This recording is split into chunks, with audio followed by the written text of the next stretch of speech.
Aquí, pajarota. Cal é o traballo máis importante da horta? Non sei, non me acuerdo. A dos polinizadores. As Digo como se eu non te dixera, que depois corto o vídeo. polinizadores. E para que veñan polinizadores, que hai que plantar?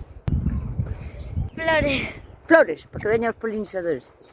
Vamos a por ello. Primeiro que necesitamos son plantas. Ui. O segundo importantísimo que fai falta.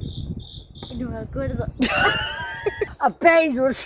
Vamos a facer como que é a primeira. O segundo importantísimo que fai falta. Apeiros. Siguiente imprescindible. Agua.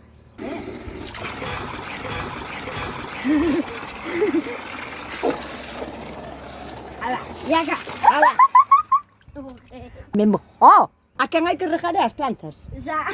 E o seguinte xa é definitivo. Que hai que facer agora? Temos o regueiro, temos as plantas, temos... Plantar, vamos a proceder a poñer as plantas en el regueiro. En el regueiro. A rente del chan. A renta del chan. Eu dixo a rente del chan e te dis, e a ras de los petoucos. E a ras de los petoucos. Sí, a rente del chan. A ras de los petoucos. Ti veste aí no chisme, pasasle cortada. Ai, A rente del chan. ai, como era?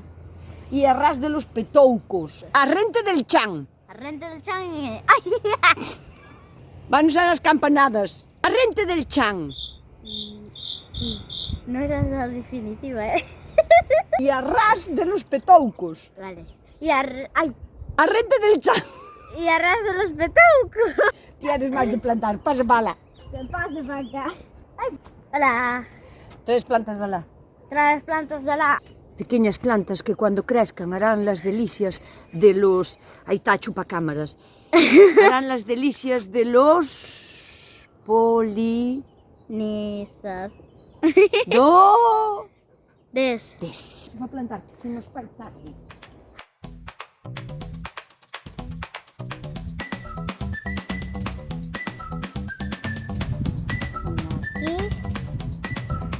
Aquí. A niña, Sí. eres a máis mellor plantadora de flores. No, eres ti. Somos as dúas máis mellores plantadoras de flores. Choca aí.